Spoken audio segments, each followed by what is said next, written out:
Halo pemirsa, ada sekumpulan orang atau komunitas yang tinggal di tempat-tempat yang tidak biasa, terisolasi dari dunia luar, dan jauh dari apa yang kita pikirkan. Saat Anda mengunjungi ke beberapa komunitas orang-orang tersebut, terasa seperti sedang melakukan perjalanan ke masa lalu. Meskipun pada umumnya tempat tinggal biasanya berbentuk kotak dan dibagi menjadi ruang untuk melakukan semua kegiatan sehari-hari, namun terkadang orang memiliki tempat tinggal berbentuk nyeleneh di beberapa tempat yang sangat tidak biasa di seluruh dunia.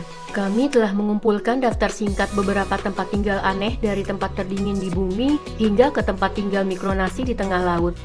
Berikut ini adalah 13 tempat paling aneh di mana orang benar-benar tinggal. 13. Kuil Gantung Hengshan. Kuil Gantung Hengshan adalah salah satu tempat wisata paling populer di daerah sekitar Datong di Provinsi Jiangxi, Cina. Kuil ini sangat tidak biasa, berusia 1500 tahun dan dibangun di ketinggian 75 meter yang membuatnya begitu menarik untuk melakukan ritual ibadah harian di tempat ini. Banyak wisatawan yang berkunjung ke sini karena selain kuil ini adalah situs bersejarah dan juga karena ide bangunannya yang aneh yang menggantung di sisi tebing. Kuil ini adalah satu-satunya tempat yang ada di Cina yang memiliki kombinasi dari 3 filosofi tradisional Cina, yaitu Taoisme, Buddhisme, dan Konfusianisme. Meskipun tampak seolah-olah menggantung di sana, namun struktur fondasinya dipasang di tebing dengan balok kayu ek besar dan dipasang di lubang yang telah dipahat ke batu. Jadi mungkin itu aman. Meski kuil ini sudah ada di sana selama 1,5 abad, tapi jangan melompat-lompat ya gengs jika berkunjung ke sini. 12. Nagoro Village. Apa yang akan kalian lakukan jika ketika kembali ke kampung halaman tempat kalian dibesarkan dan mengetahui sebagian besar orang di sana telah meninggal atau menua? Inilah yang dilakukan oleh Ayano Tsukimi di awal tahun 2000-an. Saat dia kembali ke Nagoro, sebuah desa di Jepang tempat masa kecilnya, untuk merawat ayahnya yang sakit, namun dia menemukan bahwa desa itu telah menjadi sebuah kota hantu di mana hanya diisi oleh 37 penduduk. Suatu hari, dia membuat orang-orangan sawah untuk diletakkan di kebunnya yang menyerupai ayahnya setelah kematiannya. Kemudian dia berpikir untuk mulai membuat boneka seukuran aslinya menggantikan penduduk asli yang sudah tidak ada lagi. Penggantian mantan penghuni yang menyerupai ini ditempatkan di sekitar kota di berbagai wilayah. Boneka tersebut beberapa ada yang seolah-olah sedang menatap, ada yang sedang memancing, dan beberapa ada yang sedang bekerja. Di lapangan ada 3 boneka pria berada di pinggiran desa yang sedang duduk di dasar tiang telepon. Dan di sebuah sekolah juga ada banyak boneka murid yang sedang duduk secara permanen di ruang kelas meskipun sekolah itu sudah ditutup pada tahun 2012. Dan 2 dari anak-anak ini adalah potret dari 2 siswa terakhir yang belajar di sana. Boneka mereka bahkan mengenakan pakaian sekolah. Berkat Ayano, sekarang ada lebih dari 350 penduduk boneka yang menyerupai penghuni aslinya di desa tersebut. Hanya ada kurang dari 40 manusia yang masih hidup. Meskipun kedengarannya unik, namun ini adalah bukti bahwa Nagoro adalah desa yang berisi boneka yang terinspirasi oleh kehilangan dan cinta. 11. Yakutsk. Kota ini merupakan kota terdingin di bumi yang berada di Provinsi Siberia, Rusia. Bersuhu teratur yaitu minus 44 derajat Celcius dan dianggap normal saat musim dingin. Namun, suhu di sana bisa menjadi lebih dingin lagi. Suhu terendah yang pernah tercatat di sini adalah minus 83 derajat Celcius. Sulit dipercaya bagaimana orang bisa berkegiatan dalam suhu dingin seperti itu. Sepertinya mantel besar saja mungkin tidak akan cukup untuk menahan hawa dingin di sana, yang berjarak sekitar 450 km dari selatan lingkaran Arktik. Tempat ini adalah rumah bagi sekitar 300.000 orang dan selama bulan-bulan di musim panas, mereka sangat rukun. Tetapi ketika dingin datang dan matahari terbenam, saat itulah hidup menjadi sangat sulit. Hal-hal yang mungkin kita anggap biasa seperti memakai kacamata, bagi mereka selama musim dingin tiba-tiba menjadi tidak mungkin karena kacamata tersebut akan membeku dan menempel di wajahmu. Mengemudi adalah masalah rumit lainnya. Agar mesin tidak membeku, mobil harus berjalan terus-menerus selama 24 jam sehari dan 7 hari seminggu. Karena jika berhenti, maka baru bisa menyalakannya lagi ketika cuaca mulai membaik. Dan jika Anda ingin membeli susu cair, maka susu tersebut akan menjadi padat seperti balok es. 10. Kuberpedi. Di tengah pedalaman Australia, ada hal-hal yang dapat membunuh Anda. Hal-hal yang tidak pernah dilihat siapapun selama ratusan tahun, dan juga bentangan bumi hangus yang membentang berkilo-kilometer tanpa banyak kehidupan kecuali ular. Tapi ternyata di tengah gurun itu, ada sebuah kota pertambangan di bawah tanah di mana orang-orang benar-benar tinggal. Kuberpedi adalah tambang opal di gurun Australia Selatan, berjarak 8 jam perjalanan dari Adelaide di selatan atau Alice Springs ke utara. Kota Kuberpedi berada di luar jaringan dan benar-benar tersembunyi di bawah tanah. Banyak penduduk kota tinggal di tempat galian ini, tempat tinggal yang mirip seperti gua, di mana mereka dapat melindungi diri dari musim yang benar-benar beku dan sangat panas. Mungkin ada hal yang berbeda lainnya di gurun Australia, tetapi rumah bawah tanah ini merupakan tempat yang luar biasa untuk hidup. Tempat ini adalah sebuah batu yang dipahat. Meski begitu, di sini penuh dengan kehidupan dan kepribadian orang-orang yang menyebut rumah ini sebagai Kuberpedi. Orang-orang yang tinggal di sini dipaksa oleh kebutuhan untuk mendapatkan kehidupan yang berbeda. Mereka harus banyak akal, mahir, dan pemecah masalah karena mereka ada di salah satu tempat yang paling keras. 9. Sentinel de las Bodegas. Terletak di wilayah Spanyol selatan Andalusia, Sentinel de las Bodegas adalah tempat yang indah dan unik dan merupakan salah satu kota yang dikenal sebagai Desa Putih atau Pueblo Blanco. Orang-orang telah tinggal di sana selama lebih dari 25.000 tahun. Karena bangunan di desa ini semuanya dicat warna putih, dan itulah salah satu daya tarik mereka. Indah untuk dilihat, dan terlebih lagi beberapa dari mereka bahkan memiliki kebun zaitun yang bersembunyi di atap mereka. Selain dicat serba putih, yang membuatnya berbeda adalah sebagian besar rumah-rumah di Pueblo ini dibangun di sisi tebing batu yang membuat mereka terlindung dari sinar matahari yang sangat panas. Dengan tebing yang menjorok keluar, menciptakan semacam teras teduh di depannya. Suhu di dalam bangunan batu juga dapat mengatur panas dari sinar matahari terbenam di bagian Spanyol ini. Orang-orang memang tinggal di rumah-rumah, tetapi ini adalah tempat yang menarik bagi wisatawan karena keindahannya. 8. Desa Tebing.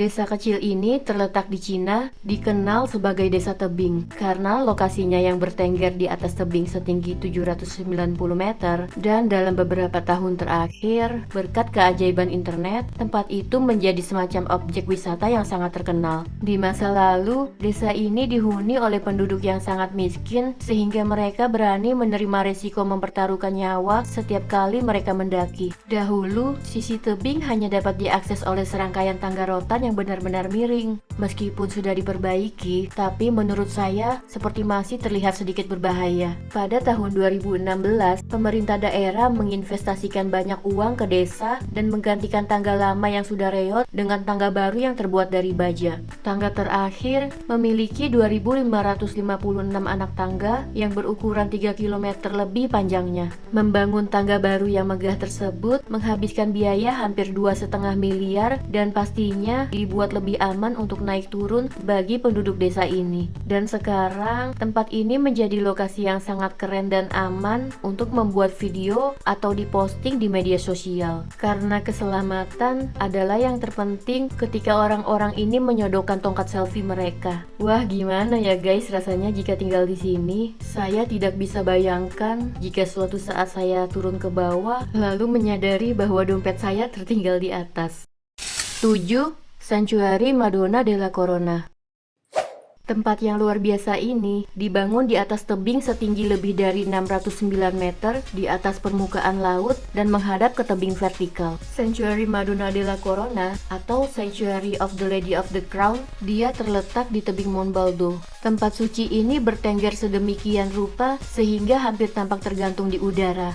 Meskipun seperti terlihat tergantung, tempat itu sebenarnya dibangun di atas rak batu yang sangat sempit di sisi Gunung Baldo dan hanya dapat diakses melalui jalan yang sangat sempit dari bawah dan jalan dari atas. Tujuan awal dari tempat yang luar biasa ini adalah sebagai tempat berlindung bagi orang-orang suci yang akan datang untuk melakukan perenungan diri yang menyatu dengan alam dan menghindari keduniawian. Pada Pada tahun 1530, ketika gereja itu dibangun, tempat ini menjadi tempat ibadah yang populer bagi para biarawat. Dan sekarang, situs itu telah menjadi tempat wisatawan atau siapapun untuk berziarah dan merenungkan diri dalam damai. Tempat ini telah bertahan semenjak abad ke-20 dan berlanjut hingga hari ini, menawarkan tempat peristirahatan yang tenang bagi pengunjung dan peziarah.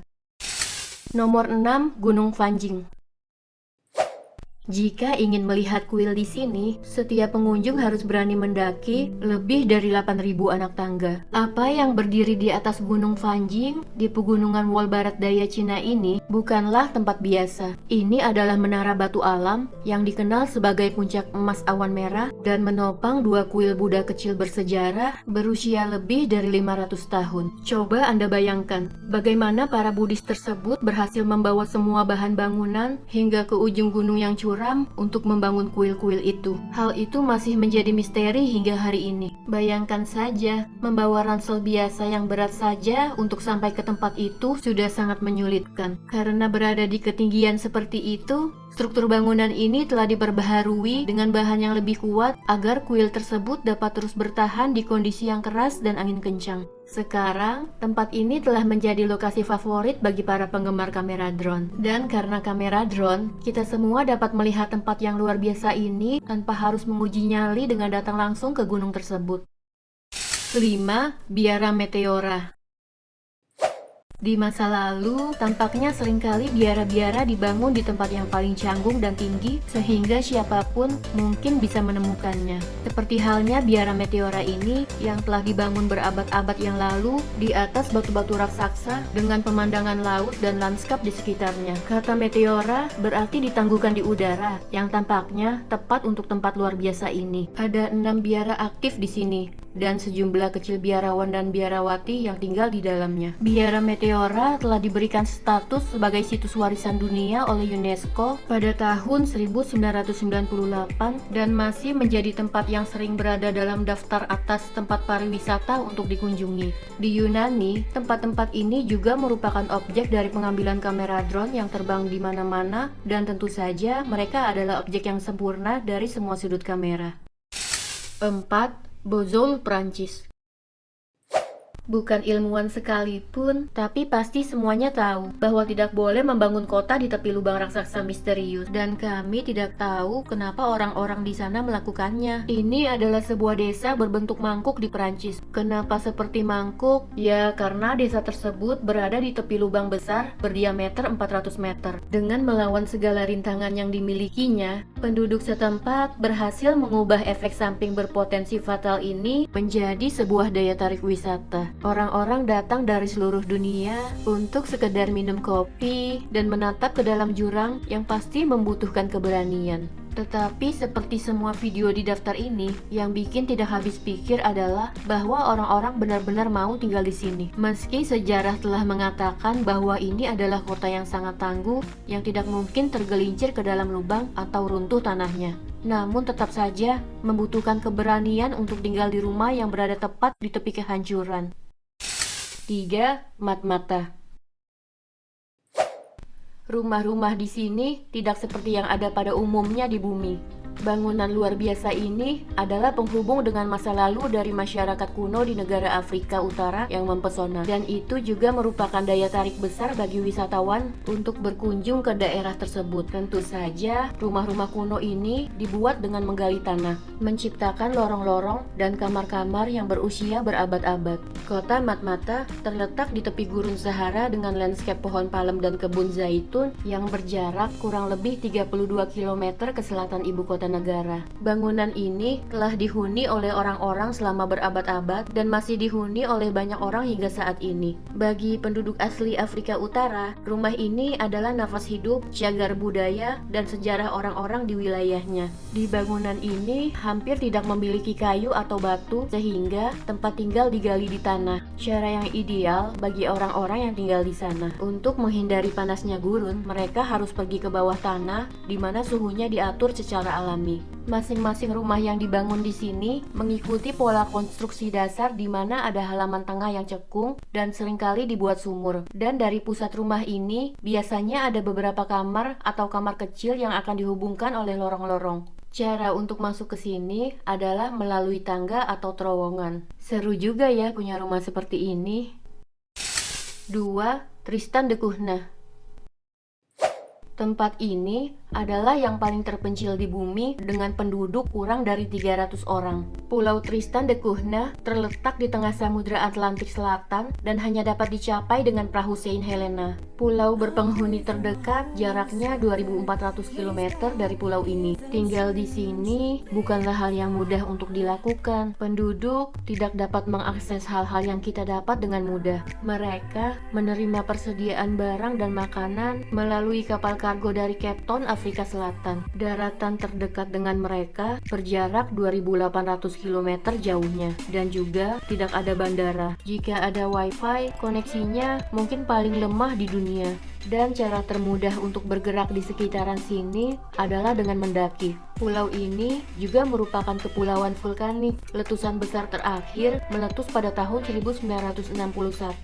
Penduduk pulau saat itu yang dievakuasi ke Inggris merindukan rumah mereka dan akhirnya mereka kembali ke rumah mereka di sini. Masalah utamanya adalah bukan dengan kehidupan atau cara bertahan di sini, namun karena di sini tidak ada bandara yang mengunjungi pulau ini. Jadi, jika ingin berkunjung ke tempat ini, persiapannya akan memakan waktu setidaknya 1 tahun dan harus ada izin khusus dari otoritas setempat. Akses yang sulit dan jarak terbatas inilah yang menjadi daya pikat dari pulau ini, dan daya tarik utamanya adalah ketenangannya. Jadi, jika ingin pergi ke pulau ini, jangan pernah mengharapkan adanya galeri seni atau hotel mewah bintang 5. 1. Sealand.